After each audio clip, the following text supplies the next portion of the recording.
All right, welcome back, ladies and gentlemen, to Strokers in Palm Harbor, Florida, for continuing coverage of the U.S. Amateur Championship, So glad to 20, be here. 25th annual, Richard. Yeah, 25 years. That's hard to 25 believe. years of history in this event. So, all right, we've got Brian Parks, five-time champion, defending champion, now with one loss against John Mitcheltree, also in the one-loss bracket. So one of these competitors will be going home, one will advance. Yeah, Brian started off really well in his previous match, but then the hurricane came Hurricane in and Abe got him. came in and took over the match. Yeah, relocated him to the one-loss bracket. So we'll have Mitcheltree out of Yorktown, Virginia.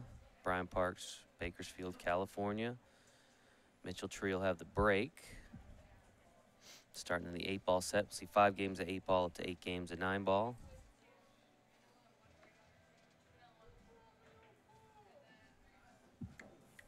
And he joined the league back in '98.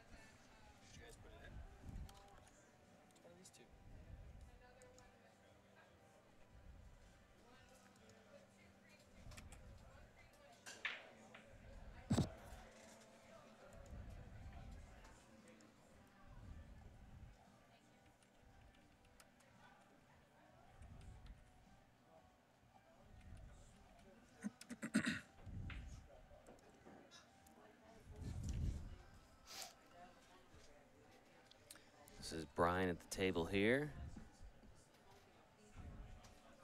See how he responds after coming off his first loss in the event. Some mistakes that we saw in that match, particularly on some of the longer shots he had. So we'll see, Richard, if he's able to kind of get past that and move on. Yeah, he's got a decent layout. He went too far, much too far on that shot. I think he wanted to come out a little bit short of the 3 and the 5, where he would have the angle to make the 7 in the side and then open up the 4 ball, because the 4 ball is his only ball that he can't easily make somewhere. It's sitting right there next to the 11, 14 on the right-hand side. So he's got to manufacture something from here.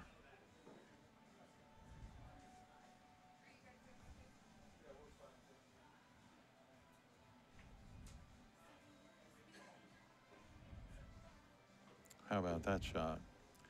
Pretty nice. He's still going to struggle a little bit though, because it looks. I can't tell if he can. He may end up having to play safe from here, just to reposition the balls where he can has a better chance to run out later. I'm not sure if the 5 goes into the side pocket from here. If the 8 looks like it may be in the way. Just getting an update from one of the bonus tables. It sounds like Henry Brote has defeated Kenny Brisbane. That would eliminate Kenny from this year's competition. Henry will move on or continue on through the one-loss bracket, so congratulations to him. That was a supreme shot right there. That won this game for Brian, and if he continues to shoot that way, um, we may see a 7-0.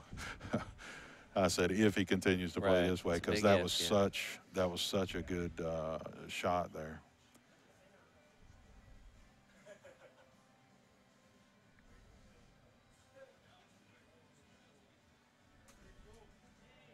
But he's probably ready to to make up for that last loss, you know. And this has got a little touchy here again. This is a tough run to start out with, but if he's able to complete this, then it kind of helps his psyche going into the rest of this set.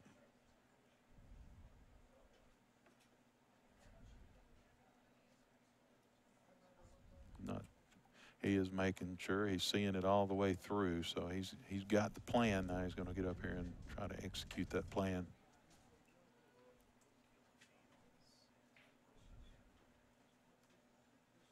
At just the angle he wants to come around. It looks like a couple of 3 rails for shape on the 8. Looks like it's 3 rails. He's got to go around a couple of balls here, so be careful not to hook himself. Not to hook himself. He's good, yeah.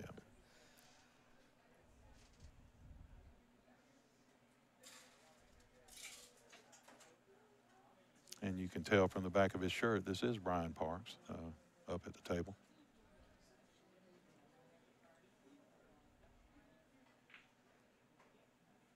Pockets. Bobbled it a little bit. After a little drama, he pockets the 8 ball and takes a 1-0 feet on the way lead. in. Yeah. 1-0 lead for Mr. Parks. Yeah, that was a fantastic run out. So that was an incredible. I mean, he had odds were against him throughout much of that rack, and he was able to pull that off. So that was super impressive, and you know, that shows why he's a 5-time champion of this event. Mm-hmm. Player's just about ready here.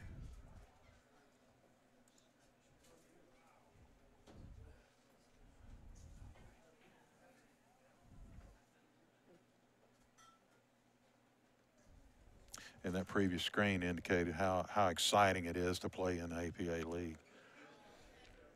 So go join today. There's leagues all over the U.S. and Canada, right? Canada, Japan. Japan. And a couple other countries that we're currently talking to. There's a lot of interest across the globe for APA. It's just a matter of certain countries, whether they have enough tables, enough American-style tables. Do the Japan still come over to the teams from to Japan, the U.S. to play? The first time ever we had a team from Japan win. Yeah. One of our world championships, the 9-ball championship. First time they've ever made it to the final day of competition. Sure enough, they won the whole thing. So. How long do you happen to know when they started? In 2007, Japan? So about 11 years. Okay. Yep. Because it became popular in Japan at the time Color of Money came out. Then they just got tables everywhere there. Well, that's what I was told when I played in Tokyo. Played in Tokyo. That's pretty cool. I played in Tokyo and Yokohama, and they have good rooms there. John Mitcheltree at the table. What do we know about John? We know he's a good player. Yeah, he's played. I know he's played in this event several times. Highest finish, 12th place. Hearing some applause. It sounds like that match between Mike Lee and James Adams may have just wrapped up. We'll see if we can get an update on the score in just a second on that one. That would be the other undefeated matchup. That winner is going to face Abe Shade. It looks like Mike Lee won it. Not sure yet, but it looks like it. Confirmation of that. I'm watching it. Yes, Mike Lee won that 7-6. Mike Lee moving on. He'll face Abe Shade in the hot seat match. One of those two will move on to the final. Will we be playing that on this table? I would imagine I would imagine that'll be the match we'll have next. I'm not exactly sure. I think we'll have to. They may take a round off to get caught up on the one-loss side, but we'll see. But yes, the hot seat match we will have at some point. Okay, that was a good shot where he just took the ball off of the rail.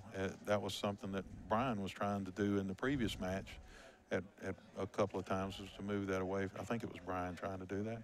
Now, he lost his focus, I think, right there, and he was thinking too much about breaking the 13 out when he did his final stroke forward. And as I've said many times, when you pull the trigger, you've got to be totally focused on the target and forget all that other stuff and just let the rest happen.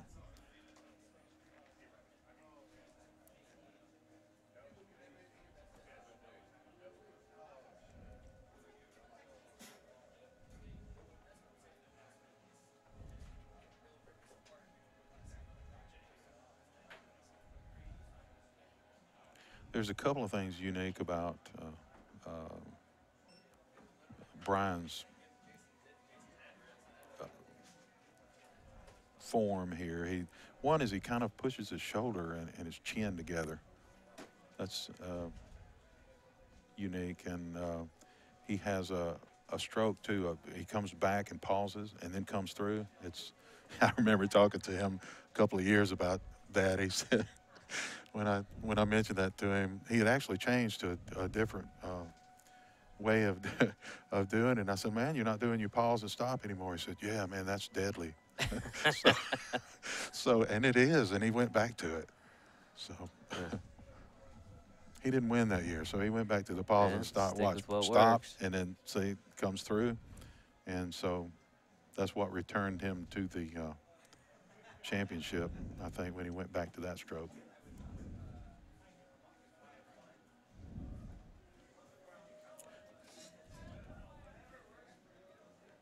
Five-time champion Brian Parks up to bat here.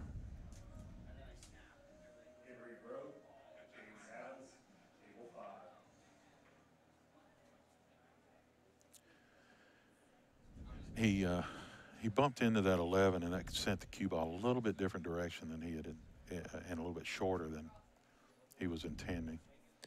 Just hearing over the room mic, it sounds like James Adams and Henry Brote will be on our extended bonus coverage on our Okay. YouTube channel, youtube.com/APA Leagues, if you're interested in that match. Well, I'm interested in it. Where is it I again? know, but Where is it that we we're go? watching this match and commenting on Okay. this match. All Yes. right. Well, I'll watch this. At this point in the tournament, it's tough to pick because they're all good Yeah. at this point, right? And once we get this Pushing late. tournament to make sure the hot seat match is on 3. Okay. So we're going to try to have the hot seat match on table 3 for you guys after this match. See if we can pull that off. Give those guys a little break. They've been playing hard. The 7, yeah, he's looking at that now. He's got to get really good shape on the 7 ball on the side there to play it into this corner on the bottom right corner. So he's got to make sure he plays well. He may try to get there right now because he can pocket this in the corner and send that across. If he comes a little bit too far, then he can play it in the side. There he goes, and he missed. But see that he came a little bit further, and he could have played that ball easily into the side pocket.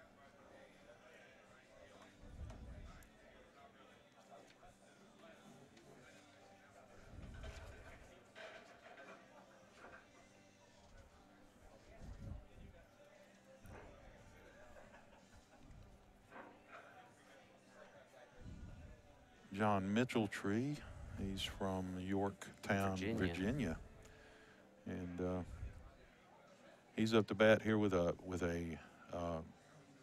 fairly easy, especially since he's close to that first ball. He's just got to stretch over the table and over the 11 a little bit, but he really should be able to get out from here. Yeah, and unlike Brian, John's coming off a win in that last round. He literally just won his match 10, 15 minutes ago. So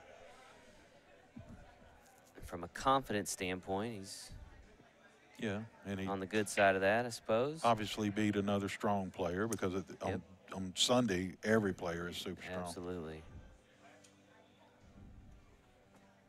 That's not the best leave he could have had. I think he wanted to draw it past the 15 to play it in the corner. But the good thing here is that if he goes for the 11 ball in the corner, the cue ball naturally floats over here to have a good shot on either the 9 or the 15, according to where it lands.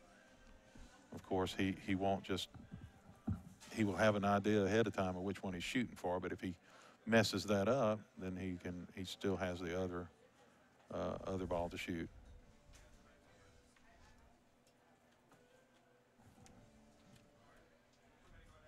I can't see it. His shoulder's in the way. Here we go. We can get a view of it now.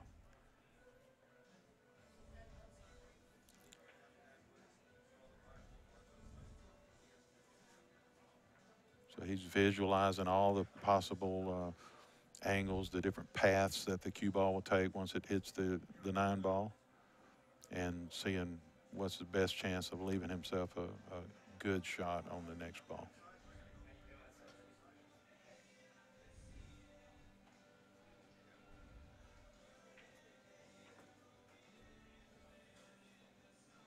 And this is a good shot on the next ball.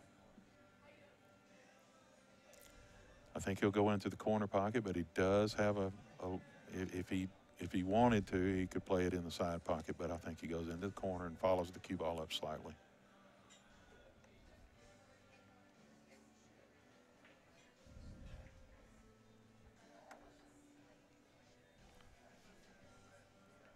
I would have liked to seen him put just a little bit of left English on it to take the cue ball up the table a little bit and have the easier shot into the side pocket with the 8.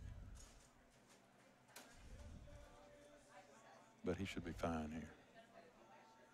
He's called the corner pocket. Nice shot. Mitcheltree evens it up, 1 game apiece here in this race to 7, 5 games 8 ball, up to 8 games of 9 ball. The 3rd game of the 8 ball set coming up here momentarily. While we wait for that, want to make sure we thank our friends over at pooldog.com. Got some specials for you folks watching at home. If you go to pooldog.com/APA champs, you can check those out.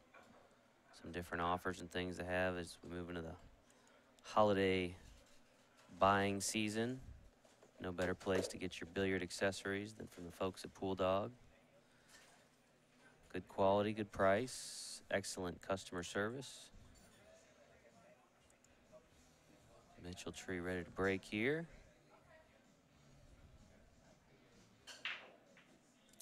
Good solid break.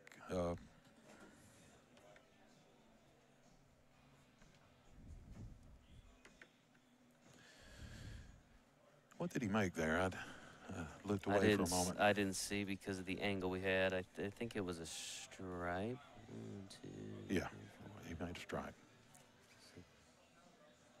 So he's got the choice here of the pink stripe into the corner or the 15, was that the 15, I think, into the side pocket.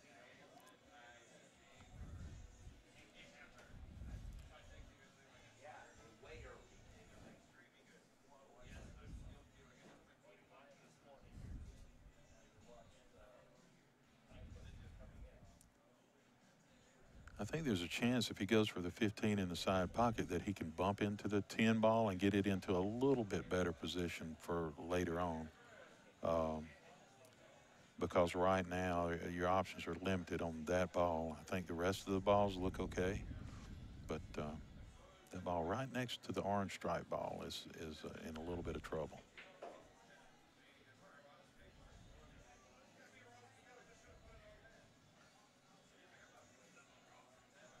I think that's the 13. A little bit difficult to tell.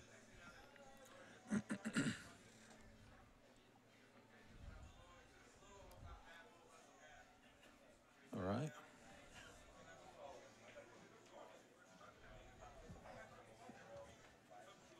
So we mentioned before, they play 5 games of 8 ball, and then they play up to 8 games of 9 ball, depending on how deep the race goes.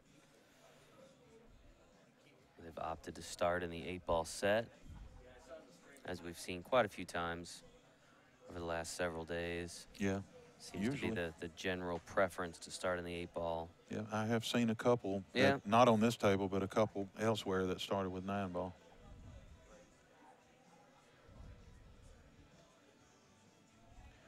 Yeah, he pretty much has to shoot this now, that ball, get it on out of the way.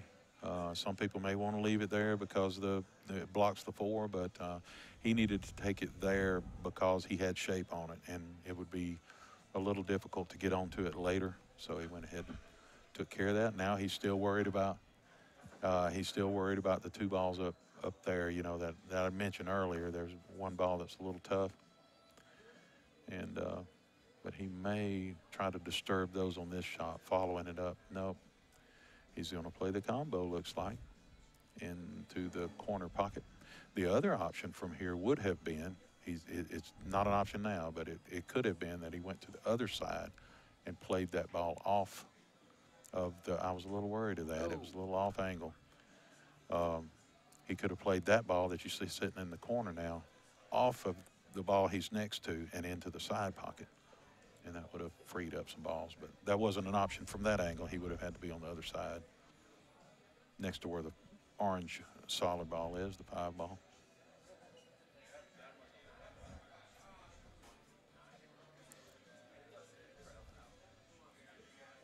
Brian has his work cut out for him here with the, and that was a pretty bad start for him on it. He didn't want to touch that ball.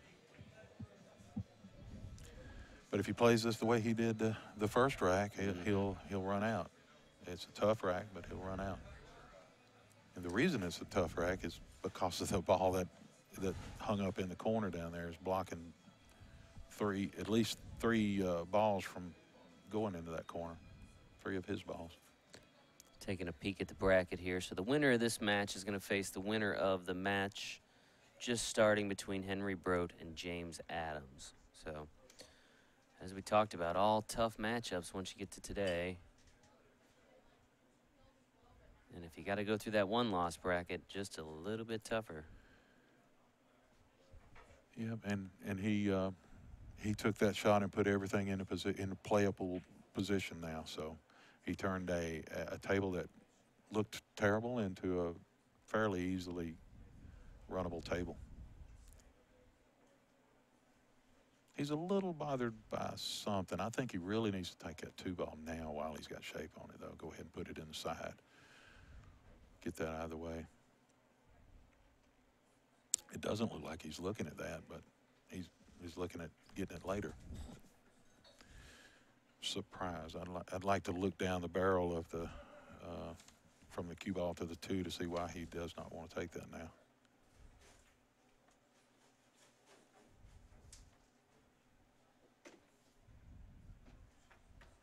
I guess maybe the 5 goes easily into the side, and that changes things. Or 4, what is that? Into the side. The ball he's shooting anyway, and that changes things. 5 ball, yeah, that's good. He still got his work cut out for him though to get back over for that 3 ball.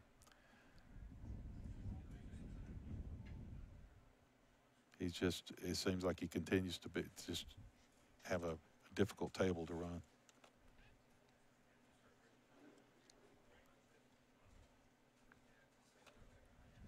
Yeah.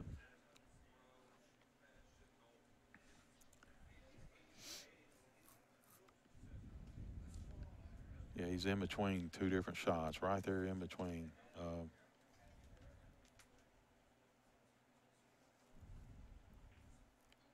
He did a shot like this earlier, pocketed the ball, and that's a perfect shot, but it is extremely difficult to keep that ball on line and pocket it in that corner at that speed.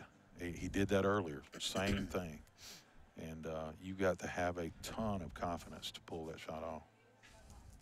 Whoa, big time miscue, right? Wow. Like he said yes as you asked that right on cue there. Yeah, I mean, that's about as bad a miscue as they come. Yep. And I don't know if we can see him.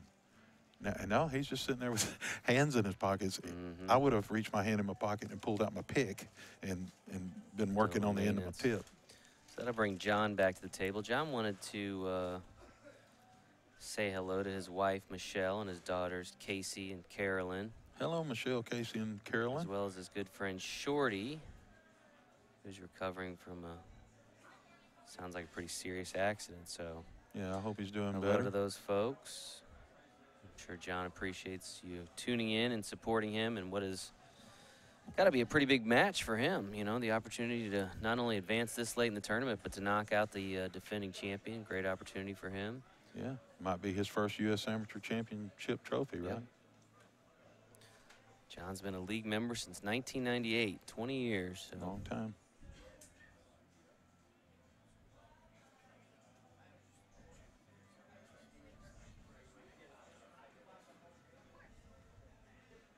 Yeah, see, he won't, even though that's sitting right in the pocket, he's not going to take it for granted. He gets down there and looks at it, see, where exactly is it?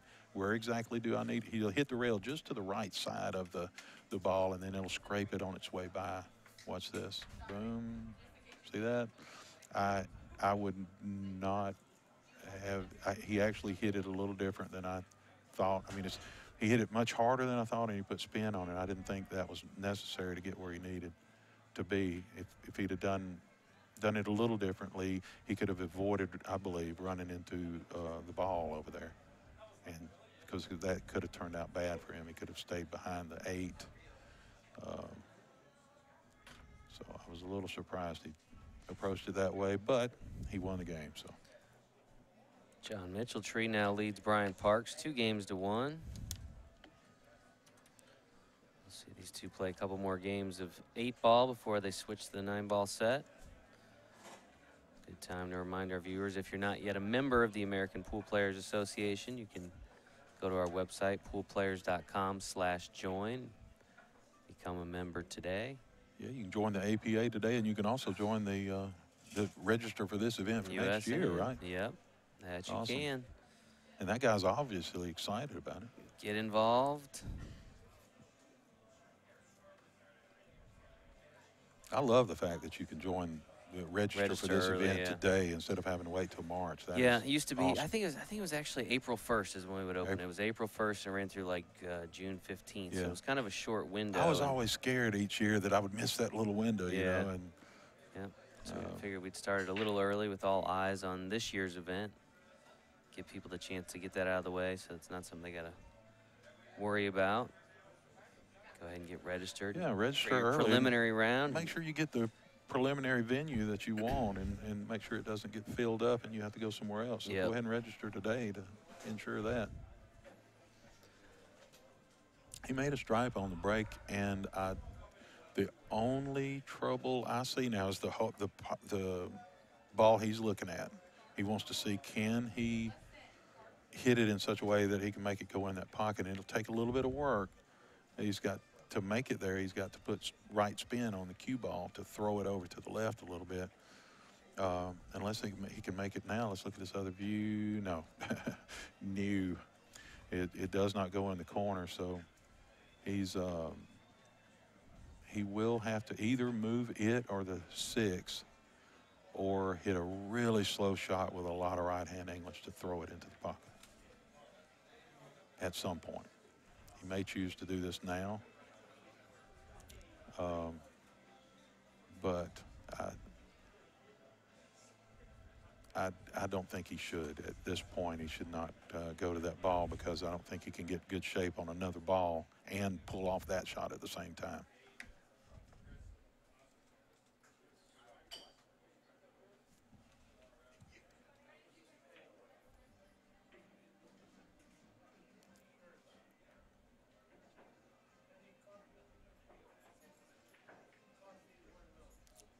Beautiful shape. I bet you that is like within a quarter of where he wanted to be. I think he may have wanted to roll, you know, 1/4 over.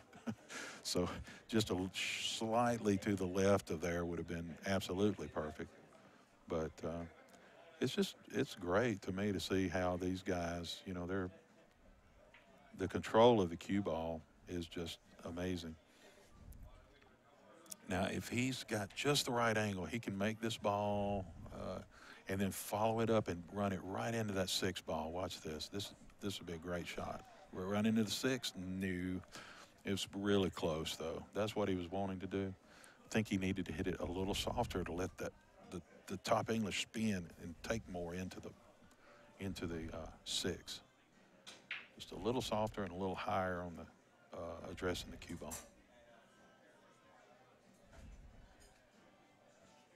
And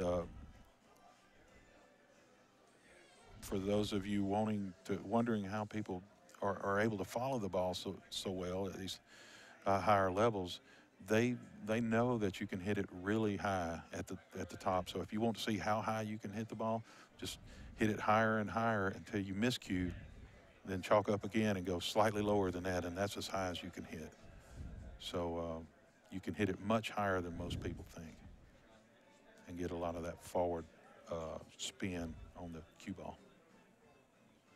If you're just pulling up the Facebook app on your phone and scrolling through your news feed and finding us, this is live coverage of the U.S. Amateur Championship from here at Strokers in the very beautiful Palm Harbor, Florida. Our coverage brought to you by our friends at PoolDog.com. Thank you, Pool Dog. This event produced by the American Pool Players Association. It's a double elimination tournament. You're seeing Two players from the one-loss side of the bracket. John Mitcheltree at the table.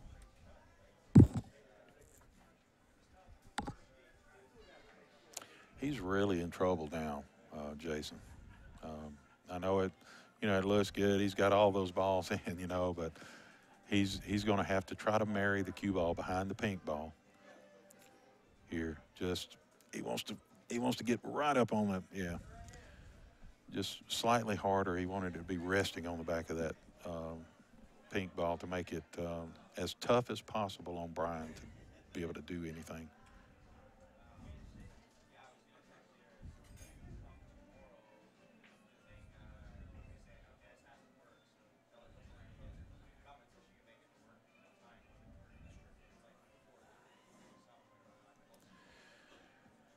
Brian has a little bit of trouble with the same little pair there that John is having trouble, because when he's got to do something with that 6 ball at some point, and he knows that, so he went ahead and played this, even though he had really easy shots from there. But if he can get ball in hand, then he can take care of that 6 with the ball in hand.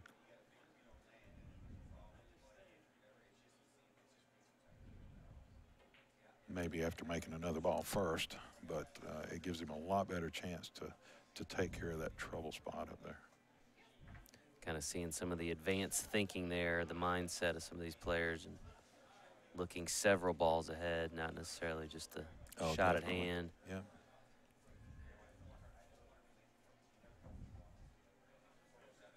Now he'll play this off of the side of this ball to the rail and then to the end rail behind the green stripe, and that was an absolutely beautiful shot. That's one of the best shots I've seen in all of these matches that I've commentated this weekend. That looks simple, but that first took creativity, took mind. The guys got to know the game. Yeah, may not have the flair of a exciting bank shot or jump shot, but but that was an excellent game-winning shot. Shots like that make a big difference in the long run. And, it did two things. One is it hooked Brian, and the other thing is it got his ball that was clustered up, got hit out into the open. So if he does get a shot here, he's got a lot better chance of getting out.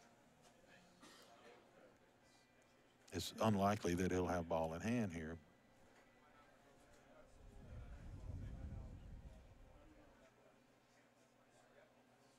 But he has a much better chance of getting out. The difficulty in this shot is he can't just make the ball into the upper left-hand corner pocket. He can make it, but he can't just make it. He's got to do something special with the cue ball to keep the cue ball from going, because the natural path of the cue ball is up there where that 5 is into the corner pocket. So he's either got to put he's got to draw the ball, I think, is his only option here. It looks like he's going forward. That looks risky to me, like he could scratch in the corner pocket. We'll see. Yeah, he could have scratched in the corner pocket. He was counting on running into that 5 ball, though. And I'm sure he would not have shot that shot if he hadn't felt confident that he could run into the 5 ball and avoid scratching. Because he gets over the ball. I don't have the advantage of standing right down the line and seeing it. He's going to know the best shot to shoot. I can just guess with the limited views that I have here. Let's see. Yeah, this may require a little bit of spin. Like I was talking about for him to make the stripe earlier in the other side pocket, it'll require the same kind of spin to help make the 8 go to his left, to our right a little bit. So he'll put some right-hand spin, hit this really soft, and call it in the side pocket.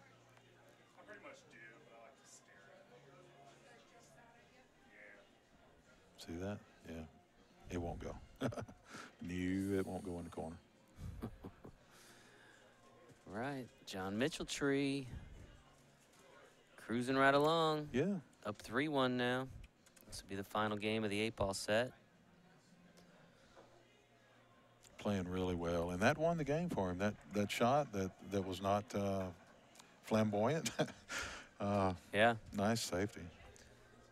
want to remind everybody we do have bonus coverage on our YouTube channel. That's youtube.com/APA Leagues. I believe we've got Henry Brodt and James Adams both trying to stave off elimination in the match over there.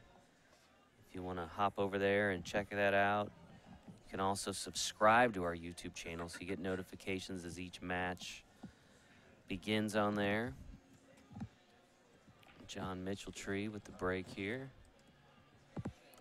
Watch the cue ball. Did it go on the side? No. Okay. It did come close to that side pocket, though.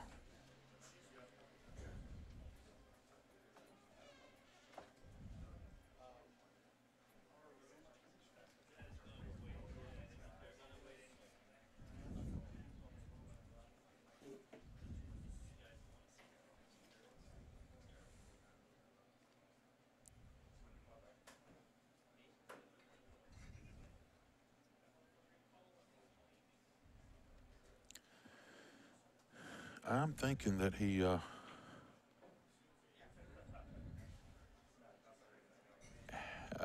let's see. I don't know. I don't like where the 6 is up there. So that makes me want to go with stripes from here. So I think that he'll go with stripes from here. Because if you go with stripes, every ball has a pocket.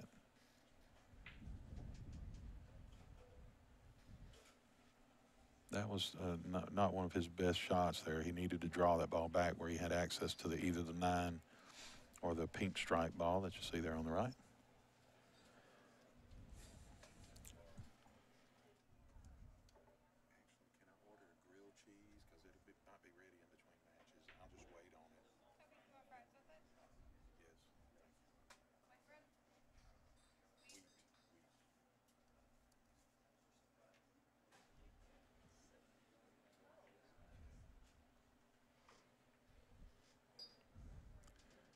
Very nice shot there. Let's see if this 11 goes in the side. He's got a quarter of a pocket to go into if he wants to put it in the side pocket over there at some point.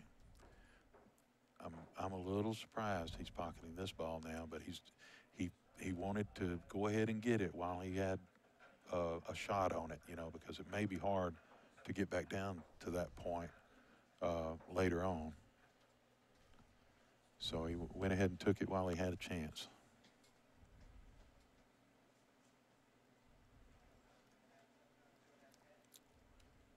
He needs to send the cue ball into the 3 ball now, I think. Okay, send it into the 8, and that was better really than going into the 3, because then it opens up his opportunities. He could have then taken the 9 or the 15 after that.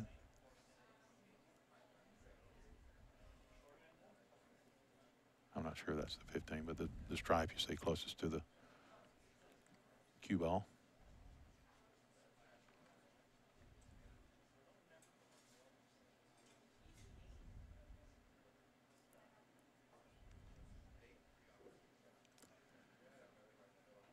We'll see right here whether that, okay, that's good. If it doesn't keep rolling, he's okay. He can. I don't think he wants to shoot this into the side pocket, but he can take it into the corner, and then take it into the corner, and then bring his cue ball off the rail and back out for the 9.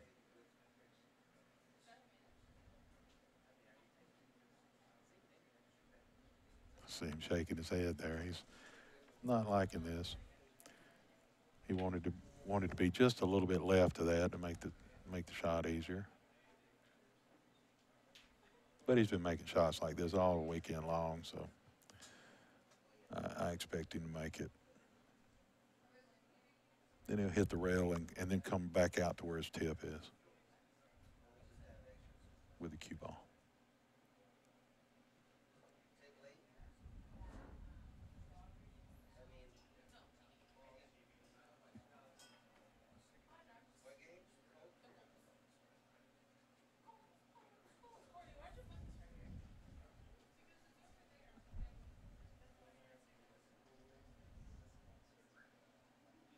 Still indecisive. Yeah. Doesn't want to get down there and.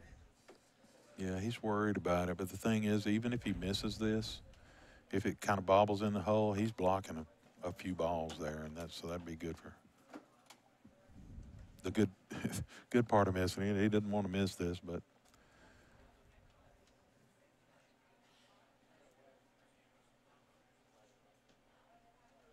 he's got to pocket it in the corner though and come back out.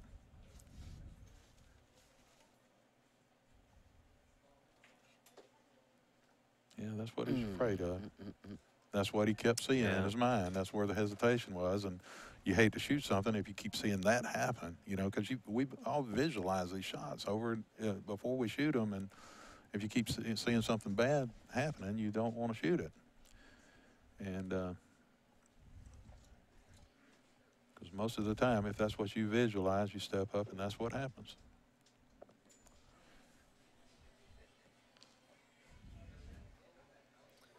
A lot of room to work now for John Mitcheltree. It is, but remember what I said earlier That about if he pocket's bobbles it in the blocked, pocket, yeah. he is blocking 2 or 3 balls from that pocket. Now John's good enough to where he can work around that, but it still it makes him have to work around it. So it does complicate the table just a shade.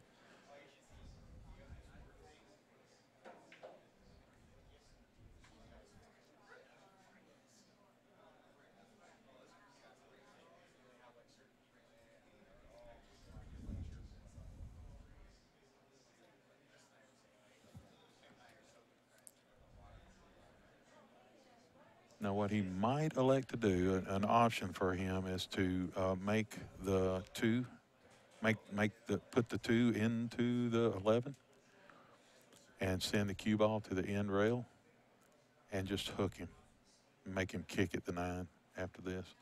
And if the 2 falls, then that's okay. The 2 falls, it's okay unless he's not a. He doesn't like that. Yeah. Exactly. Yeah. So he shot too good of a safety.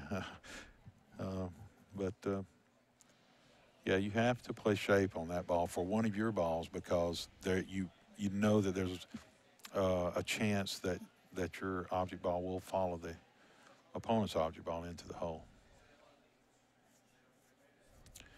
I believe he's still got a shot though on the 7 into the side pocket.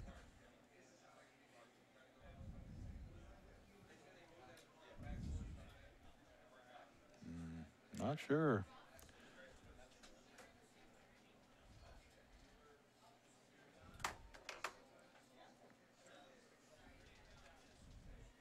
He just elected to go ahead and play safe. So basically, we're in the same shape that he was trying to put Brian in a moment ago. Just took him an extra shot to get there.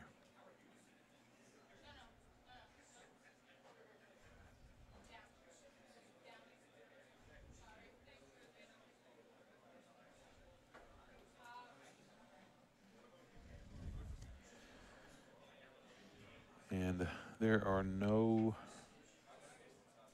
even sort of poke and hope type shots here to be kicking into the 9 ball and hoping it will fall into a pocket. I don't see anything here, so he'll have to come up with something just to give himself a chance to get back at the table again once he hands it over from here.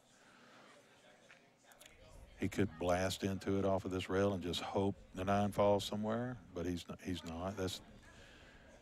That was okay because he's blocking the 6 from going in the corner. But what I would thought he might have played was off of the other rail, off to our right, and then clip the side of the 9 ball and try to leave the cue ball around the end rail behind the 5 ball, the other side of the 5. I thought that might have been a little bit better because it would have given John fewer options on the shot. Well, now John's just wide open. If the cue ball's sitting on the end rail, he has not much to pick from.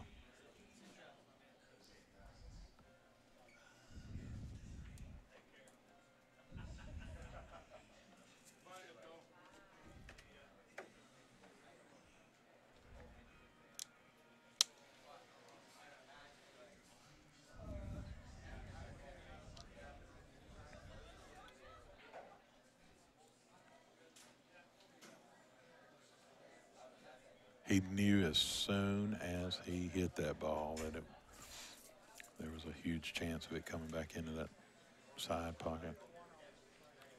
Wow.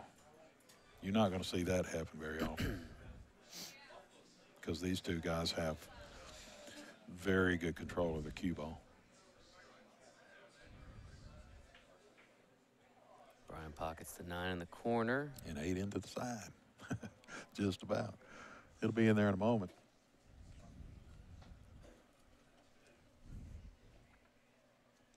So, of the people still in this tournament, we've got the 5-time champion. We've got the 3-time champion that just beat the 1-time champion to continue on in the losers bracket. Yeah, I think that's it for the former champs, though. Yeah. I think otherwise we got some new blood. Yes, so sir. We'll see. Again, Brian Parks trying to stave off elimination here. And we're moving to 9-ball, right? Yeah. Moving to the 9-ball set. While we do that, remind you folks to give us a like here on our Facebook page if you enjoy watching these matches.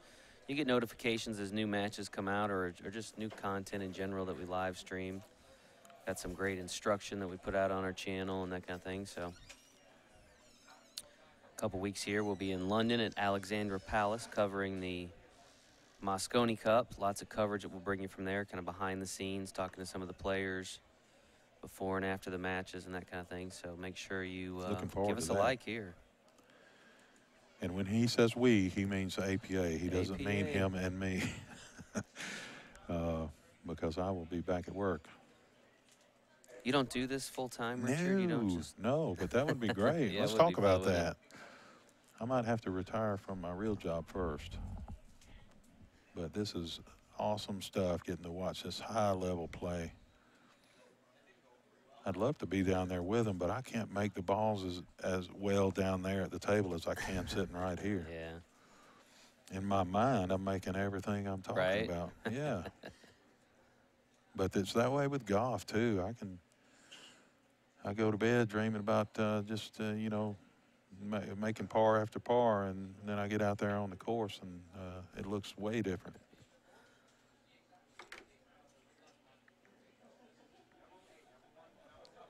All right, Brian with the break here. Now in the 9-ball set. Up to 8 games in 9-ball here, depending on how this race goes.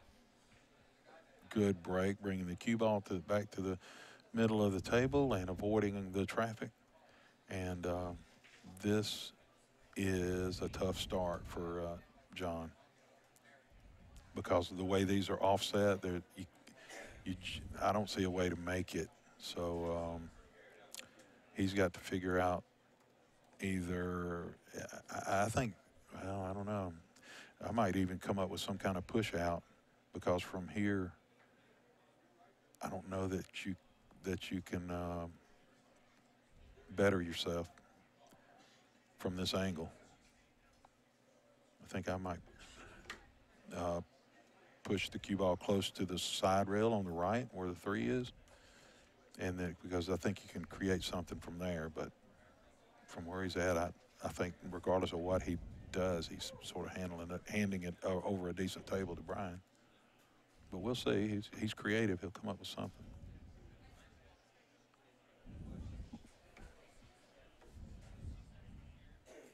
He's coming up with a push. He's just getting a little further away, looks like.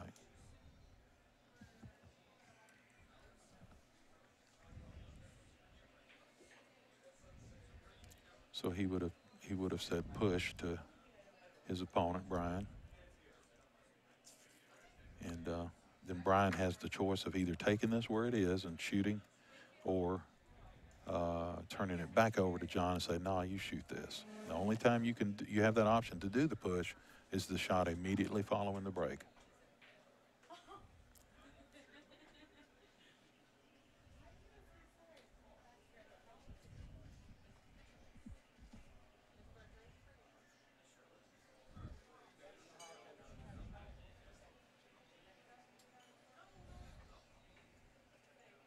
Pocket this ball and avoid hitting the 4 on your way around, the cue ball traveling around. Just avoid hitting the 4. It won't be terrible if he does hit it, probably, but you like to know what your path is a little better. Avoid hitting it and make sure you make the 1. seen that. Looks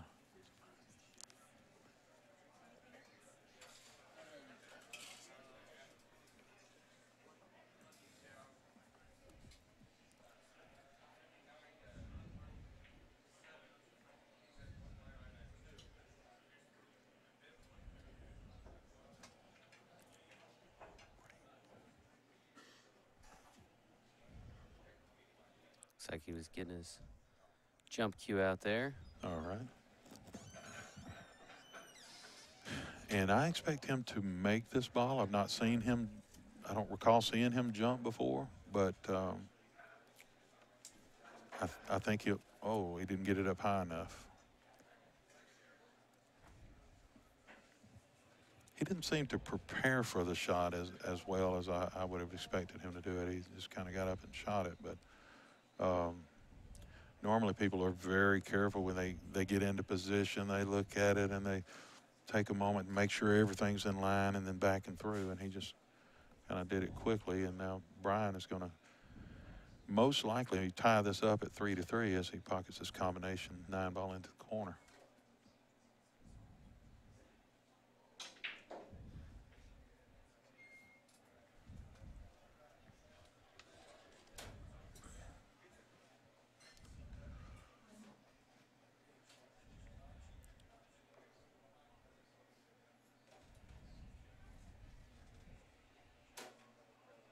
I'm not real fond of this shot because he has to put the cue ball close to the rail and see all this and jacking up and stuff. So he may choose to go for the run out because that adds difficulty to this combination. And one thing that you don't want to do is to bobble that 9-ball into the pocket and let your opponent get up there and make it in after that. And it's a fairly simple run out. So since there was added difficulty there due to the cue ball forcing the cue ball having to be next to the rail, he decided to go for that run out.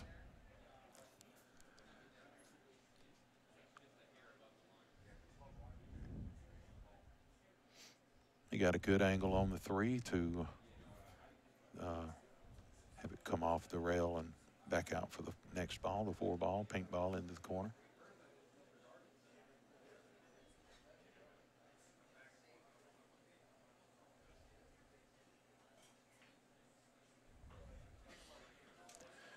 Getting a little straight in here. He's okay, but he'll have to hit it just a little bit harder than he would have if he'd have been a little closer to us with the cue ball. See how hard he had to hit it and going around the table. Now he might be jacked up a little bit. He's okay.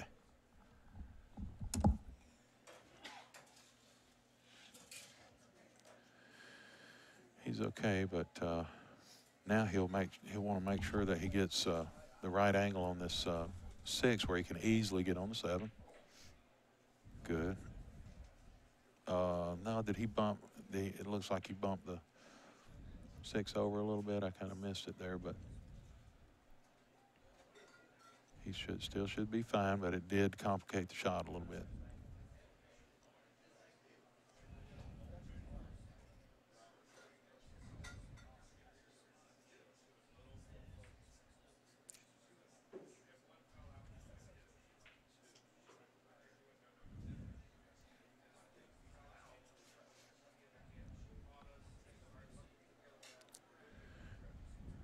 Pretty easy shot. It'd be easier for a right-hander than it is for a left-hander. He has to stretch over the table. He's blocked by that corner a little bit. Brian ties it up at 3 games apiece. They'll also have the break here.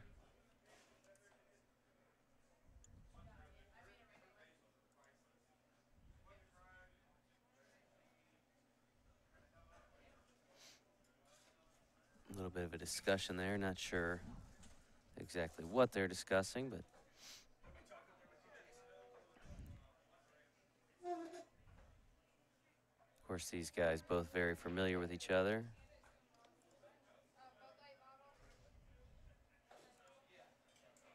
Hi, Jason Bowman.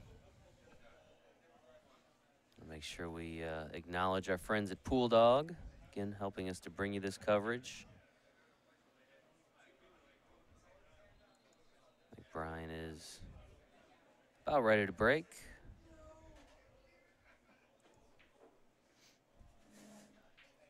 Now tied up here. Second game of the 9-ball set.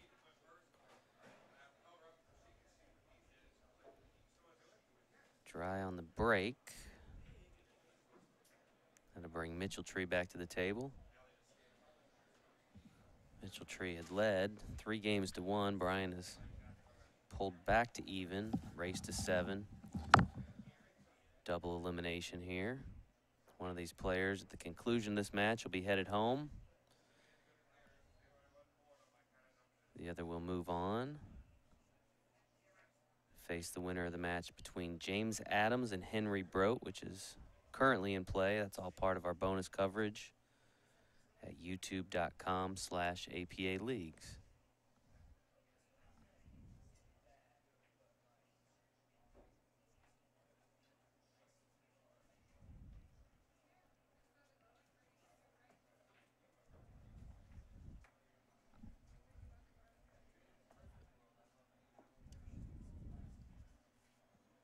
That was a very well played safety right there. But Brian may be able to return the favor on this one and come back. Yeah, he is. He's going to.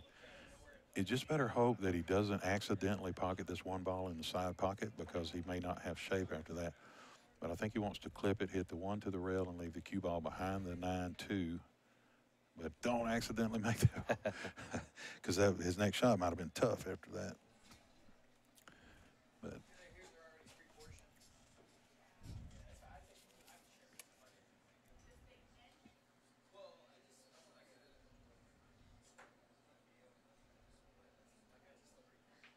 speaking of tough, this is a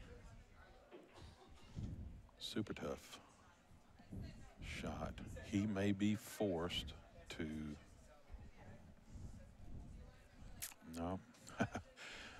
I'm looking at multiple rails getting there, all different directions, and he is too. And I guarantee you, and he's going, wow, there's no way for me to get there. The only thing is getting it up in the air real quick with a jump shot, and that is incredibly difficult from there.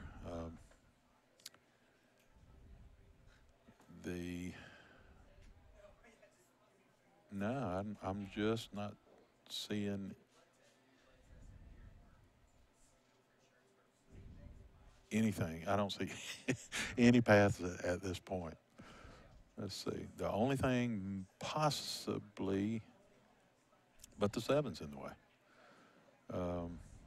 And he's about looking at what I was about to say possibly, is to go off of the end rail and then by the 7. It's really close to that 7. Down to this end rail, just to the right of the 2 pieces of chalk, and then into the off of that rail into the 1. But I think the 7 is in the way for that shot. Every possible angle that I look at is blocked by something.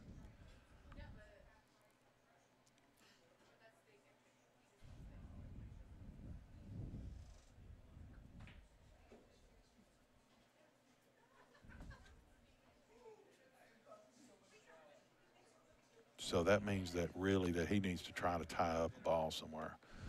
Maybe hit the 2. I think his best choice is to just hit the 2 lightly up and let it marry against the 8 ball, just to make it a little tougher for the run out, because hitting this ball, I'd be very, very surprised if he hits this ball. Nope. See, he was trying what I was talking about, Yeah. and I said the 7 is in the way. Yeah. That was the problem. So because there were no realistic paths, he should have, I think, tried to just put the 2 up next, taken the foul on purpose and put the 2 up next to the 8 ball, just to make the run out quite a bit tougher.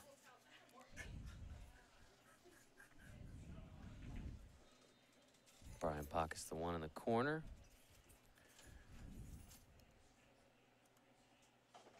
Yeah, there's no big issues now for getting out. That kick back from Brian, he knew exactly where he was going to be hitting that ball. He did a one-reel kick system to get there. So you can look up one-reel kick systems and see what he used to know exactly where he was going to be hitting ball to play that safety.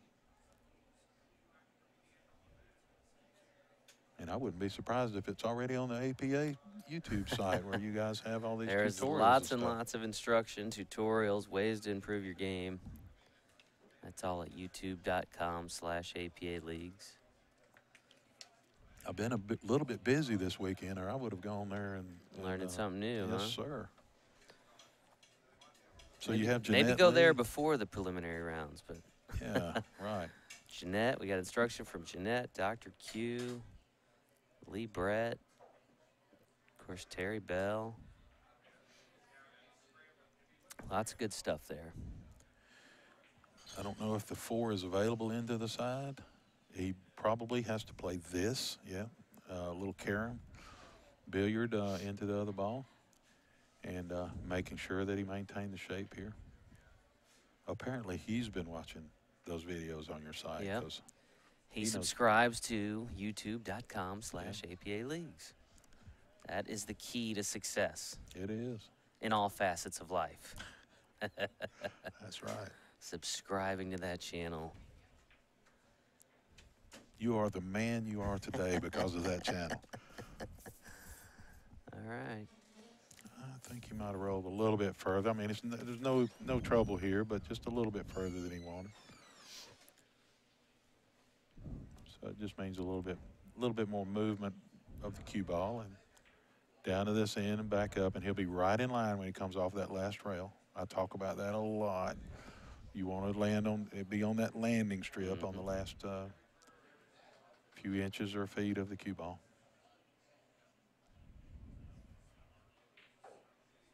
See that deadly pause on the back? Yeah. Pockets the 9, takes the lead. In this race to 7 until the finals, and the final match is a race to 11. So it's double elimination up until that final match, and then we just increase the race. That's right. To 11, and may the best player win. A lot of Instagram Hashtags. hashtags, right? Hashtag. Follow @poolplayers.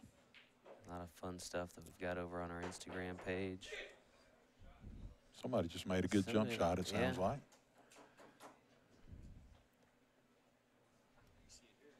Yeah. It's about to happen right here. Who was that? Is that James Adams with it? Yeah, James Adams just made a jump shot for the 8 ball into the side pocket, and that's risky anytime you're jumping and hitting the 8, because it may just fly right off the table and you lose.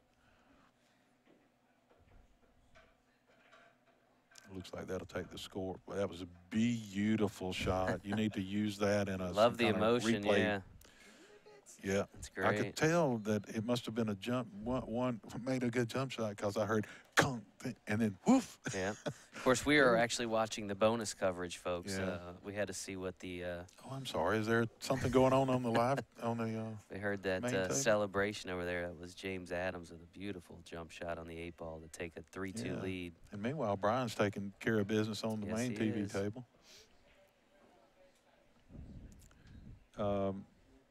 He will need to be careful here, and one that make sure he maintains shape on this pink ball. See, he came up short there because he does not want to. If he went much further, the green ball would be blocking. So now he's got to be careful that he has a good shot on the 5 after this. He has a few options of approaching this. Looks like he's drawing it and keeping it away from it, so he won't run into it at all. Yeah. But he could have also chosen to go forward and bump into it and then play it in the other side, other corner pocket. But you got to see it happening in your head and then execute it. Little surprised he went for that shot. He came up short, quite a bit short.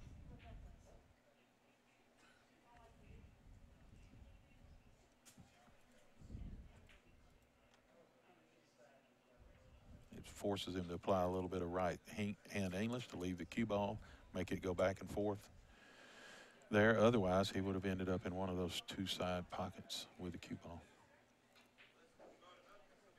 And adds a little bit of difficulty to the shot whenever you're having to apply that inside English, right English in that case, the shot he just played.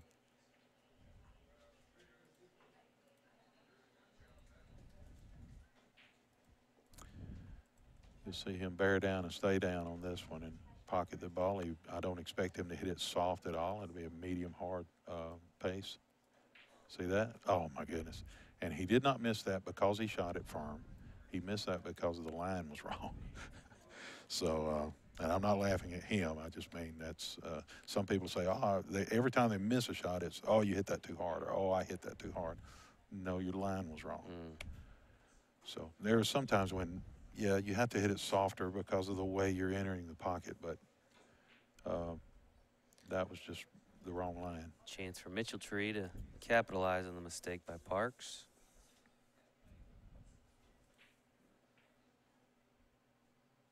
And he can't do it. He hit that ball softer than I felt like he should have. Yeah, so he's going to concede that 9 ball. Brian will take a 5-4 lead. I think he could have hit that the same way, but a little harder, and that accidental left English he put on the cue ball wouldn't have affected the shot as much as it just did.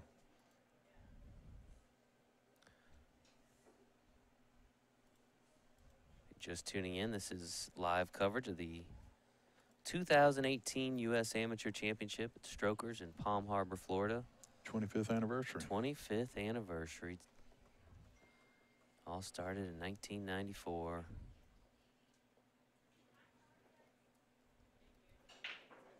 Whoa. Lots going on there. 1 ball in the side pocket, Cue followed ball in in by the the side cue pocket. ball. Yeah. John will have ball in hand.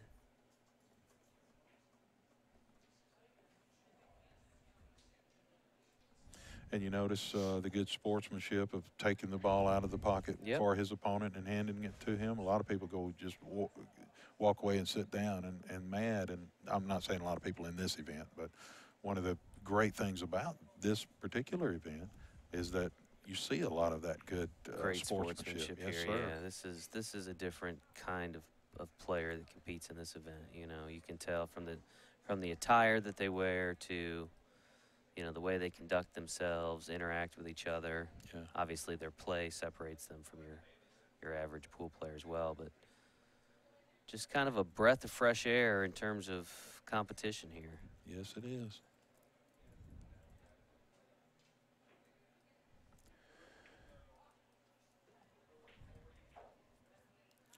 Now, you know, there's a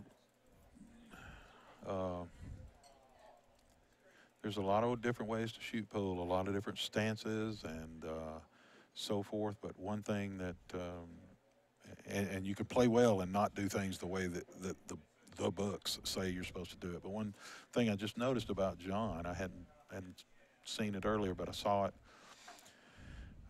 just then, is that his wrist is forward. He sort of flexes his hand forward a little bit, and that would not be the way that that it would tell you to do it in a book, you know, or somebody that teaches pool for a living would not tell you to do that, but it works well for him. Normally your hand is just dangling down below your elbow, and he's actually pushing his hand forward a little bit.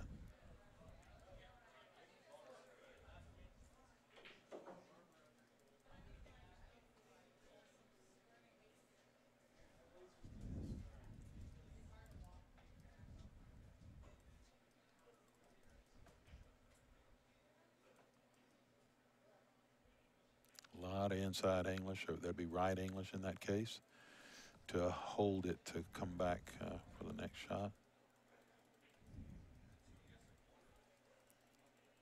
Easy to take it back to the other side with that angle. Always try to maintain these angles to make it easy to get to the next shot. And he's got a choice here. He'd probably send it around 2 rails and out toward the 8 ball, but not all the way to the 8 ball. Now you can do the same thing back around to where the 9 is. You go 2 rails and out. I don't think I'd mess with that 9. I would stay more toward the center of the table with this just to make sure I didn't get behind the 9. Yeah. Yeah, that's good. He did go ahead and bump that 9,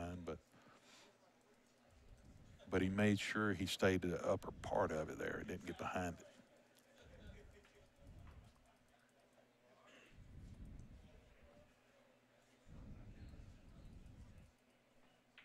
All of that left-hand English he had on that shot let him stay, keep that cue ball close to the rail, too, after that shot.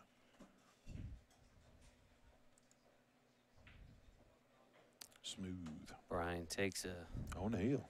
6-3 lead. He's on the hill.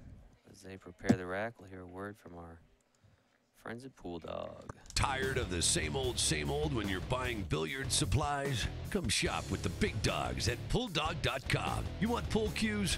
We've got over 700. Balls, cases, accessories, no problem. Want help with your game? How does hundreds of free training articles sound? Want to shop offline? We'll mail you a free catalog. Hit us up online, PoolDog.com, or call 866-843-3294.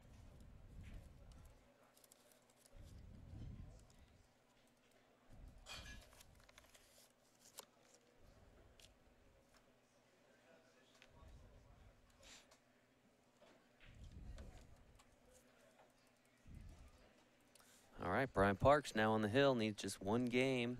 He lost his cue ball last time. He did not this time, though. Yeah. Or did he?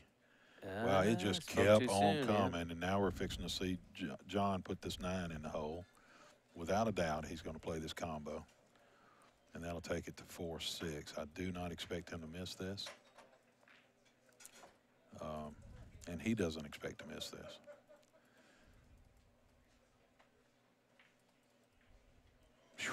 Boy, he should have cut it a lot more than that. A lot more. All right, very quickly. You see him smiling there? Oh, boy. Very, very quickly, John Mitcheltree picks up a game there after a combination. Thanks to the ball in hand on the break, or off the break. Yeah, that's twice in a row he lost the cue ball on the break. I thought he had it okay there at first, and then it just kept on coming back.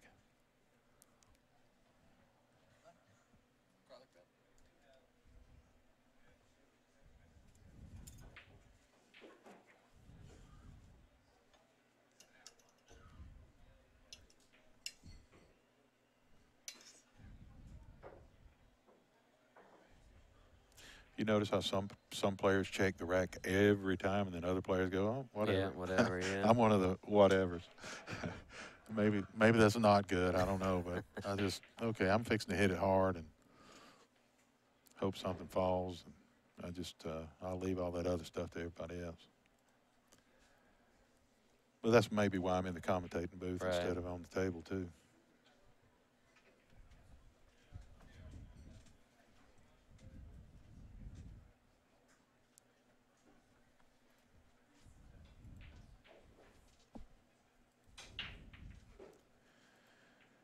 He's probably playing safe here, leaving the cue ball on the end rail, sort of where it's at now, and then sending the one down the table. It's according to how confident he feels with it. It looks like that's what he's doing. Leaving it on the end rail behind the 9 and the 3. Yeah, very nice shot. Could be a game winning shot there. But it looks like he has a 2-rail path. I don't think he needs to go that way. I think he can come 1 rail behind the 8 and then hit the 2nd rail. I'm a little surprised he's approaching it this way. He didn't even look at the other way. I don't think that's near as productive as he could have been if he'd have gone 1 rail down here where he's standing, right middle of his, right where his left hand is. He could have, Brian could have hit it there and then come up to about where the cue ball is now and then up and hit that ball. And I think he would have, the outcome would have been much more agreeable to him. But here's a chance. If you look at his backhand now, it's a little forward. See how the front of his hand is forward instead of dangling down, and works for him. It's great, but it's not normally the taught way to do it.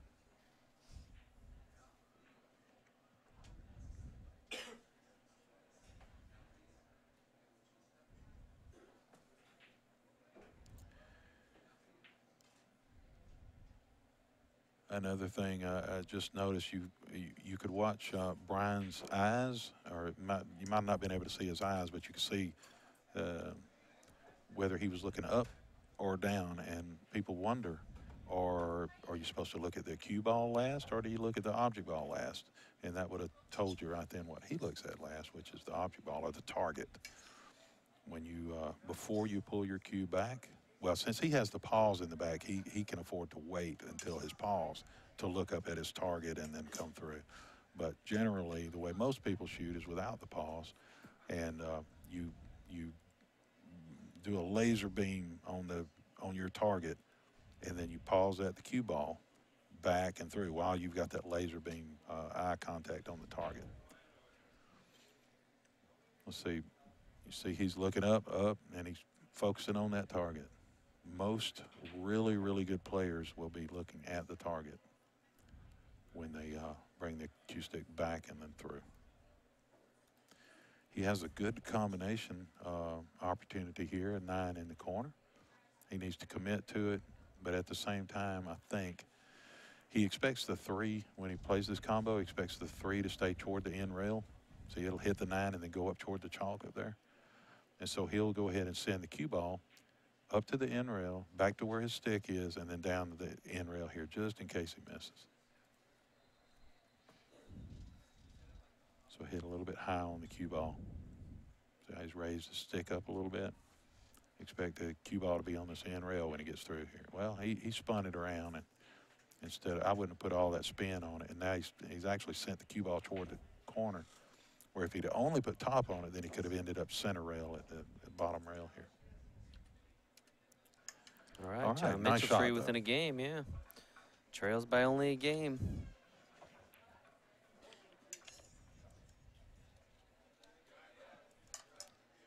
Reminder about our bonus coverage on our YouTube channel. Yeah, people are really enjoying that. Still got James Adams and Henry Brote. You can be at home watching all 3 matches at one time, right? What better way to spend your Sunday than spending it with us here at Strokers in Palm Harbor, Florida.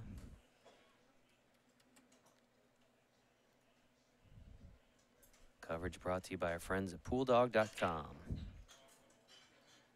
The one on the side. He may play this carom on this first shot, so he hits the back of the 2 and lets the cue ball run into the pink ball into the corner. You see that? Yep. Right there. Or he, according to what the angle is, it's hard to tell, but he could play the combo, but then the cue ball just goes way away. He's have a lot more control if he plays off the right side of the 2 and then pockets the 4 in the corner. And I think this will give him shape for the 2 into the corner after that. Into the corner down where the 3 is.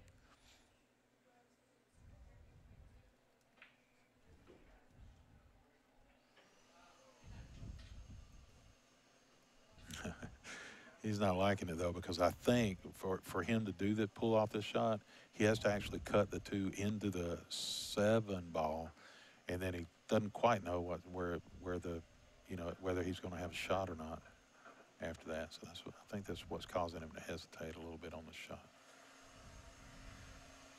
It looks like he's playing safe now and leaving the cue ball behind the 7-9. Yeah, he instead of doing that, I think he could have hit the 2 ball further down the table with a little bit more force, and then been assured of leaving the cue ball buried right there with the 7 and 9. We taking a little break? Looks like Brian's taking a break. All right. Well, you know what break time means. It means a word from our sponsor. Tired of the same old when you're buying billiard supplies? Come shop with the big dogs at PullDog.com. You want pull cues? We've got over 700. Balls, cases, accessories, no problem. Want help with your game? How does hundreds of free training articles sound? Want to shop offline? We'll mail you a free catalog. Hit us up online, PullDog.com, or call 866-843-3294.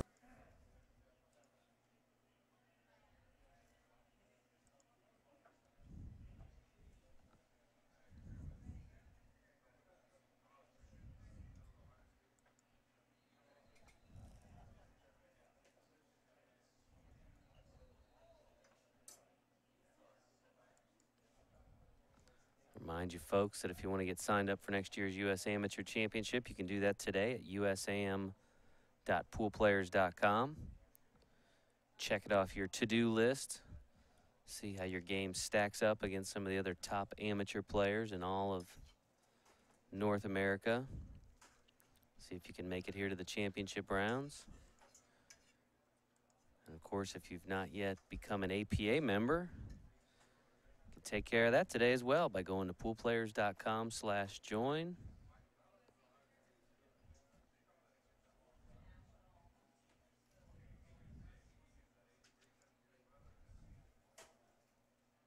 We've mentioned a few times youtube.com/APA leagues for bonus coverage, including James Adams and Henry Brote, who are currently in action on table 5, I believe.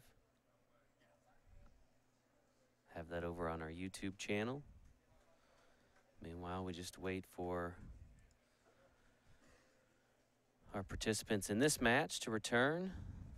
Brian Parks, John Mitcheltree, taking a short timeout.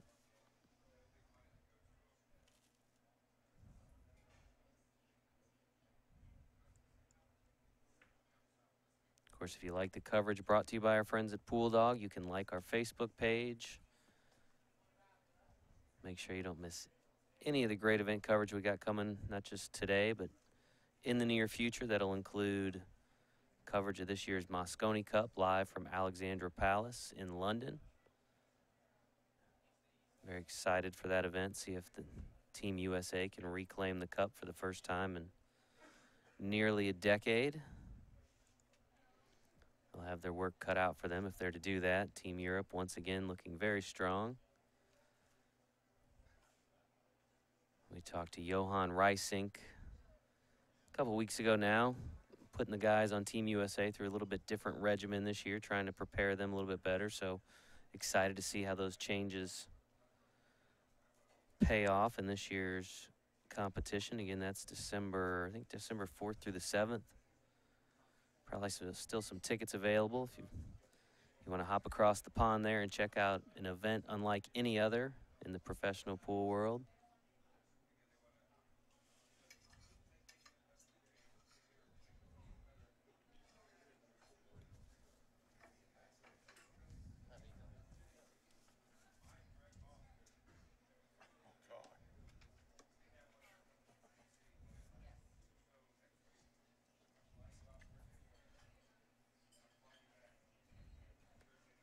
Like Brian's about ready to return.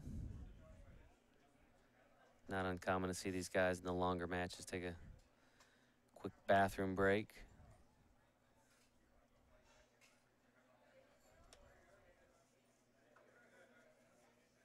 A little less common to see it happen mid-match, but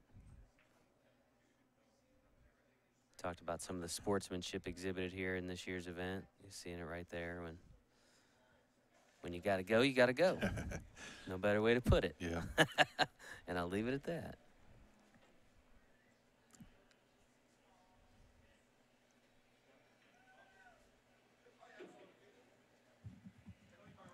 A little straight in on this shot. He needed a little bit more angle to move this, I think. So he's going to have to do a little special draw, avoiding the side pocket.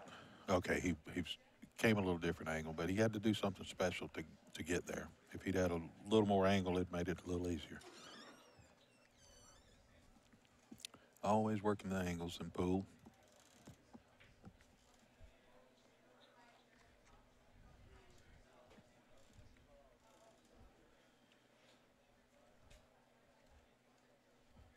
This shot is one that the shot, the looking from the camera angle at Brian will let you see what I was talking about earlier about him pressing his shoulder and chin together.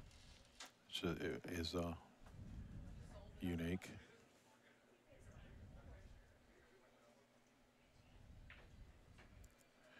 But that may be a good thing. Kind of locks things in place for him. Something works for him, that's for sure. Yep.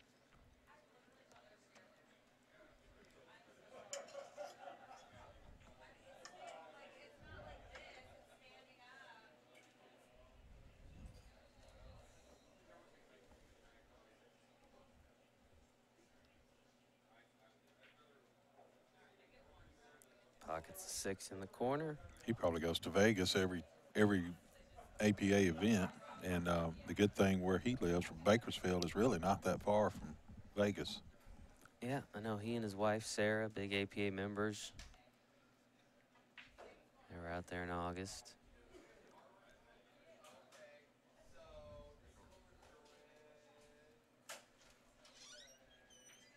Brian from Bakersfield, California.